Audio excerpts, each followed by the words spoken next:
आज मैं आपको बताने वाला हूं कि उत्तर पुस्तिका कैसे लिखें जिससे परीक्षक को एग्जामिनर को आपकी कॉपी पढ़ने में आसानी हो और वो आपको 100 में 100 नंबर दे के जाए, मतलब आपको ज्यादा से ज्यादा अंक मिल सके बोर्ड एग्जाम की कॉपी में।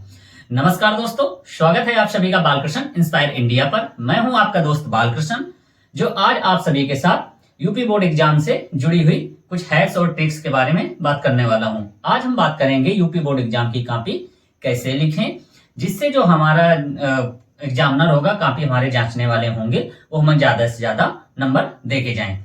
तो आप लोगों से सभी से गुजारिश रहेगी कि ये वीडियो पूरा देखें ताकि कोई आपसे जानकारी या महत्वपूर्ण बिंदु आपसे छूटे ना। और इसके साथ साथ आप लोगों से गुजारिश है हमारे चैनल को सब्सक्राइब करें तब तक। और अब हम शुरुआत करते हैं अपने वीडियो में। इस वीडियो के माध्यम से हम आपको बताएंगे कि आप किस तरह अपनी साफ सुथरी कॉपी लिखेंगे, किस तरह कौन सी ट्रिक इस्तेमाल करेंगे, कौन सी तकनीक आप इस्तेमाल करेंगे, कौन से तरीके अपनाएंगे जिसके माध्यम से जो परीक्षक एग्जामिनर होगा आपकी कॉपी को देखकर प्रभावित होगा और आपके अंक काटेगा नहीं, आपको अधिक से अधिक नंबर मिल सकेंगे और जिससे आपका रिजल्ट और बेहतर होगा, मतलब आप ज्यादा से ज्यादा अंक पा सकेंगे। तो चलिए शुरुआत करते हैं आज के अपने इस वीडियो की।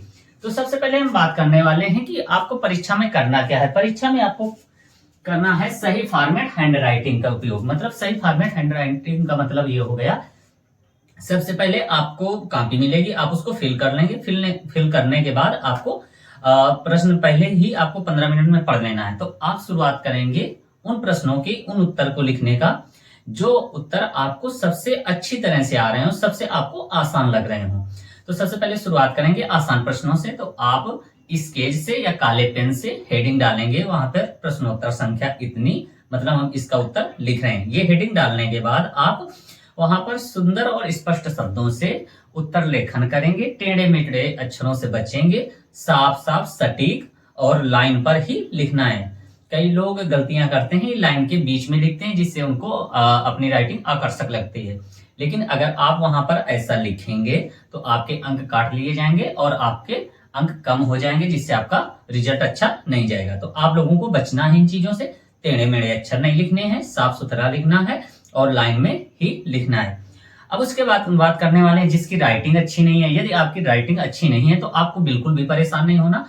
वहां पर आपको थोड़े से बड़े बड़े अक्षरों में बड़े बड़े अक्षरों का प्रयोग करना है और आप लाइन में ही लिखेंगे, जिससे आपकी राइटिंग थोड़ी साफ और स्पष्ट दिखाई देगी। अब हम बात करने वाले हैं हेडिंग और हैंड राइटिंग। मतलब हेडिंग की बात यही थी कि जैसे किसी भी चीज के बारे में आप उत्तर लिख रहे हैं, जैसे लिख रहे हैं आप जनसंख्या के बारे में लिख रहे हैं कि जनसंख्या वर्तमान में ज्यादा बढ़ रही, इसी के बारे में जैसे जनसंख्या पर आपको लिखना है।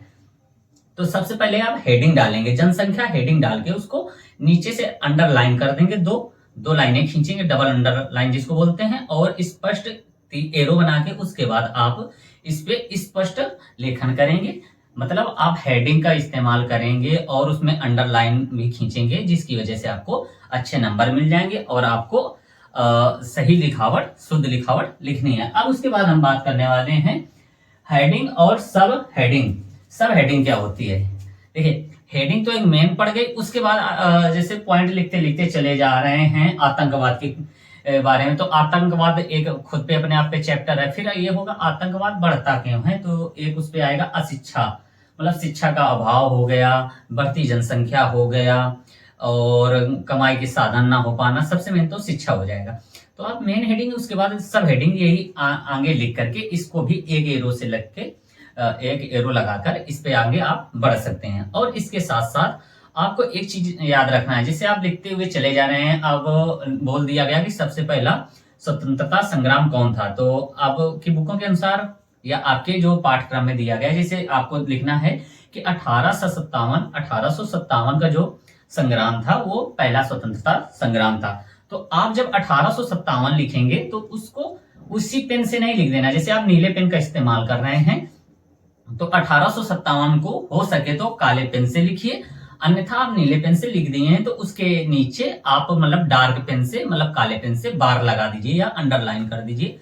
कुल मिलाकर मेरे कहने का मतलब ये है कि जो महत्वपूर्ण तिथियां, महत्वपूर्ण स्थान, महत्वपूर्ण नाम या महान व्यक्तियों के महान व्यक्तित्व जैसे खासकर जो चीजें हैं, पॉइंट्स हैं, इनको आप सब हेडिंग मतलब आप काले पेन से लिखेंगे या उसके नीचे अंडरलाइन कर देंगे, जिससे एग्जामिनर आपकी कॉपी चेक करेगा तो उसको ये लगेगा कि ये विद्यार्थी होशियार है, होनहार है, इसको पूरा उत्तर आ रहा था तभी इसने अच्छे से लिखा है। और जब वो आपका पूरा नीले में बीच में काला हुआ, जो काला से आपने लिख रखा है पॉइंट, कोई भी तिथि नाम जो मैंने बताया, उस पे सीधा उसका सीधा ध्यान जाएगा, केंद्रित हो जाएगा, उसकी नजर जाएगी, उसको ये लगेगा ये विद्यार्थी वास्तविकता में होशियार है, तभी तो इसने ये चीज हाईलाइट की है ताकि मैं देख सकूं। और जब उसकी नजर पड़ेगी तो सारा प्रश्न पढ़ने की बजाय आपको थोड़ा सा देख के उसके पूरे नंबर दे देगा।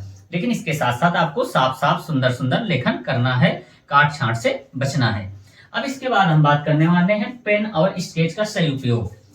मैं जैसा कि बता रहा हूं कि आपको नीले पेन से सामान्यतः सारे उत्तर लिखने हैं, उत्तर नीले पेन से ही लिखने हैं और रंग बिरंगे पेनों का यूज नहीं करना, ना ही स्केचों का यूज करना है। आपको काला स्केच, नीला स्केच और नीला पेन, काला पेन, इतने ही ले जाने हैं।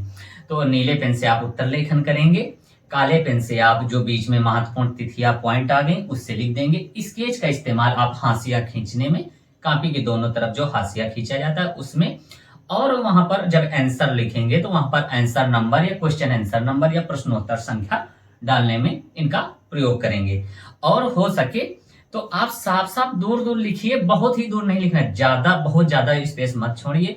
जैसे आप लिखते लिखते क्वेश्चन लिख गया, नीचे के 4-6 लाइनें बच रही हैं, तो कोशिश ये करिए कि उसमें दूसरा कोई उत्तर ना लिखें, मतलब वहां से कोई नए प्रश्न की शुरुआत ना करें।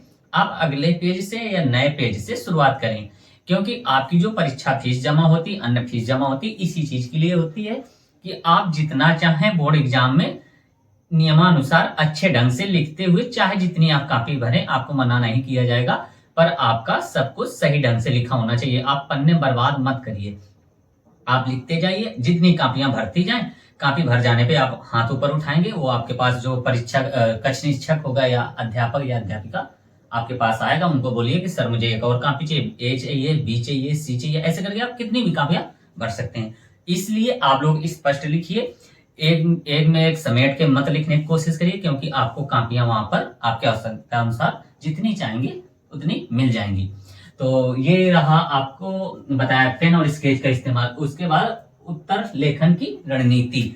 उत्तर लेखन की रणनीति का मतलब ये हो गया, जैसे दीर्घ उत्तरी प्रश्न हो गया, आपके पास दीर्घ उत्तरी प्रश्न मिला, अब उसको लिखना है। सबसे पहले आप क्वेश्चन आंसर नंबर डालेंगे, उसके बाद फिर आप लिखावट शुरू करेंगे, हेडिंग डालेंगे परिचय। तो परिचय जब हेडिंग डालेंगे, परिचय हेडिंग डालने के बाद कोशिश ये करिए जिस विषय के बारे में लिखना है, जिसके बारे में लिखना है, परिचय लिखना है, वहां पर आप 2 से 3 लाइन का कम से कम परिचय होना चाहिए। 2-3 लाइन का परिचय ये हो जाएगा कि आप उस उत्तर का मोटे मोटा जो बताने वाले हैं उसमें मेन चीज उसका लिख दिया, ठीक है। अब उसके बाद हो जाएगा मुख्य उत्तर, मेन उत्तर, मतलब आप उसको विस्तार में लिखेंगे, किसी भी चीज के बारे में विस्तार में लिखेंगे। जैसे भारत में घटती बाघों की संख्या, तो मेन थोड़ा सा लिख देंगे कि पहले इतने बाघ थे, अब वर्तमान में इतने बच्चे हैं और ये घटते ही जा रहे हैं, ये परिचय में हो गया। अब उसका विस्तार हो गया कि यहाँ पर इतने थे, इस अभ्यारण्य में इतने थे, या सफेद तेंदुए, सफेद बाघ इतने थे, हिमालयी बाघ इतने थे, ये सारा डिटेल में आप विस्तार से लिखेंगे। किस सन में कितने थे, रेड डाटा बुक में है या नहीं है, अगर है तो कब चढ़ाया गया, ये सारा कुछ आप विस्तार में लिखेंगे, जो 7 से 8 लाइनों का होना चाहिए कम से कम। फिर ये विस्तार से लिख जाएगा। फिर इसके बाद आप निष्कर्ष लिखेंगे। निष्कर्ष मतलब कंक्लूजन।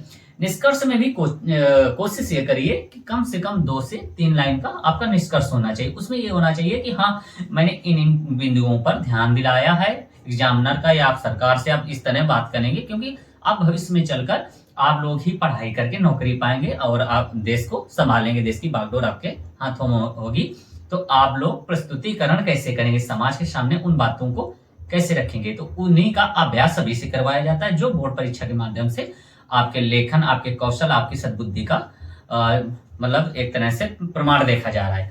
तो आप उसी बात से यहाँ पे निष्कर्ष अच्छे ढंग से लिखेंगे, कम से कम 2 से 3 लाइन का, ठीक है। अब बात करेंगे जिससे आपका लघु उत्तरी, ये तो रहा दीर्घ उत्तरी। अब आ गया लघु उत्तरी। लघु उत्तरी में क्या करेंगे, लघु उत्तरी में हेडिंग, क्वेश्चन आंसर नंबर डालेंगे, फिर हेडिंग डालेंगे, और इसमें बिल्कुल सटीक पॉइंट वाइज लिखना है। किसी भी विशेष चीज के बारे में पॉइंट वाइज लिखना है। कोशिश ये करिए बहुत घुमा फिरा के, बहुत दूर से, फालतू की कहानी बनाने की कोई जरूरत नहीं। इसमें पॉइंट वाइज लिख दीजिए, सुंदर लेखन में लिखिए और सही स्पष्ट भाषा का इस्तेमाल करें, जिससे आपका उत्तर पूरा हो सके। और इसके साथ साथ अब हम बात करें बहुविकल्पी में, तो सीधा आपका उसमें बहुविकल्पी टिक करना होता है, वही आंसर में लिख देना है। अब हम बात करने वाले हैं टाइम मैनेजमेंट। टाइम मैनेजमेंट मतलब आपको कॉपी मिल जाएगी। सबसे पहले तो टाइम मैनेजमेंट ही था कि टाइम मैनेजमेंट में आपका क्या करेंगे, तो जब आपको प्रश्न पत्र मिल जाएगा कॉपी पे आपके हाथ से, वो 15 मिनट के अंदर ही खींच जाने चाहिए।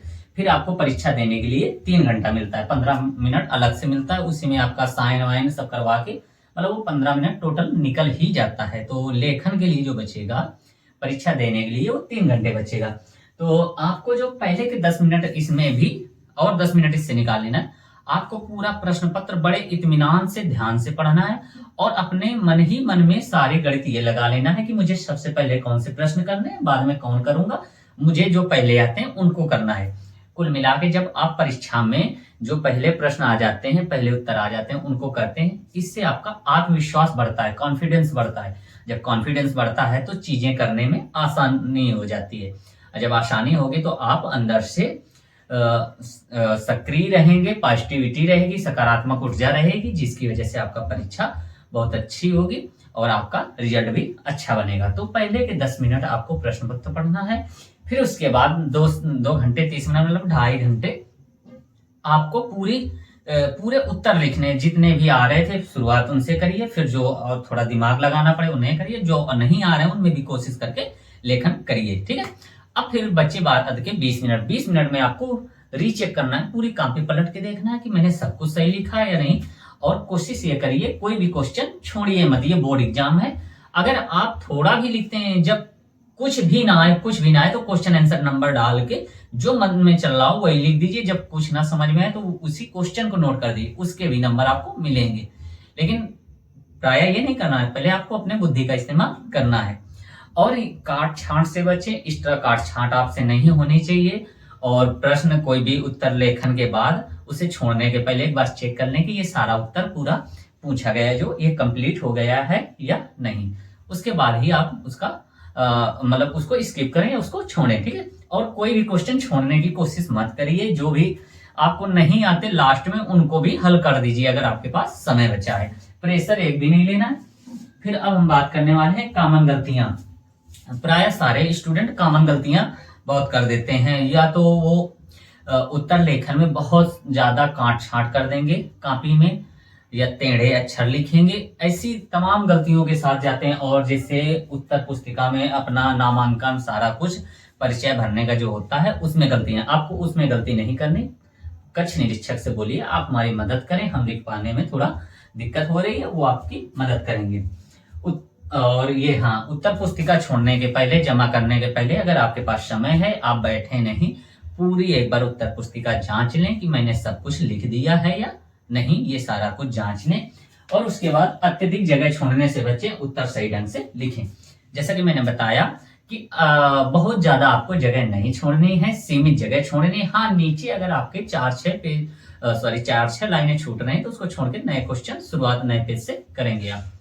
और सही ढंग से, सही परिभाषा, सही भाषा, सरल ढंग से लिखने की कोशिश करें, जिससे आपका जो ये जो एग्जामिनर होगा, परीक्षक होगा, कॉपी जांचने वाला होगा, वो आपकी कॉपी पढ़ के सही से समझ पाएगा और आपके लेखन से, अच्छे लेखन से प्रभावित होगा, जिसकी वजह से आपके नंबर भी नहीं कटेंगे और अच्छे से अच्छे अंक मिलेंगे। मतलब 100 में से 100 अंक मिलने के चांसेस रहेंगे। अब टॉपर्स की ट्रिक आपको अपनाना है।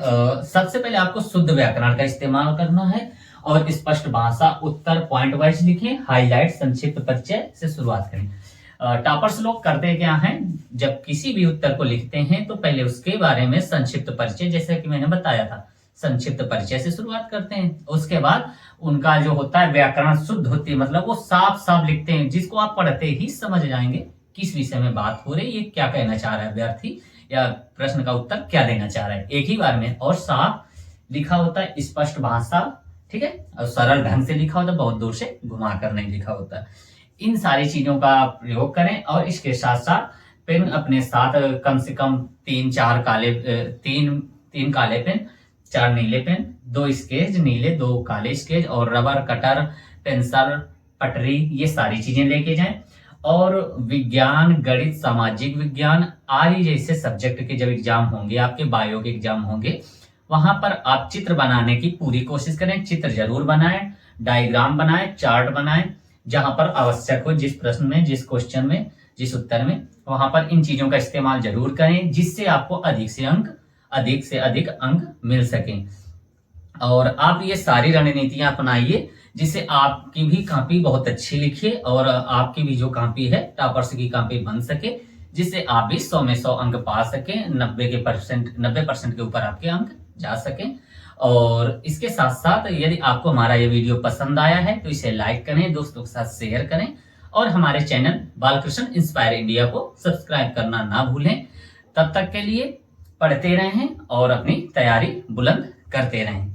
इसके साथ साथ अगर आप लोग किसी भी तरह की समस्याओं से जूझ रहे हैं, मानसिक प्रताड़ना से जूझ रहे हैं, जो आप किसी से कह नहीं सकते, या कोई किसी तरह से आपको परेशानी, आप अपने माता पिता से परेशान है या मित्र से या किसी यार दोस्त से, अपने आप को निराश मत रखें। आप अपनी बातें हमसे कह सकते हैं, या तो कमेंट बॉक्स में, या हमारे चैनल में हमारे सोशल मीडिया के लिंक पड़े हैं, वहां के उन लिंक के माध्यम से आप हमारे सोशल मीडिया में पहुंचकर हमें सीधा मैसेज कर सकते हैं, जिससे हम आपकी बातें सुन सकेंगे, हम आपस में सलाह कर सकेंगे, आपको सही रास्ता देंगे।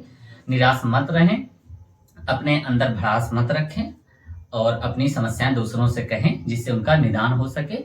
और अच्छी और बेहतर तैयारी करें और अपने स्वास्थ्य का ख्याल रखें। इसके साथ साथ अपने माता पिता तथा बुजुर्गों का सम्मान करें, बच्चों को प्यार दें, अपना व्यक्तित्व इस प्रकार निखारें कि स्त्रियां और बच्चे आपके साथ सुरक्षित महसूस करें। धन्यवाद।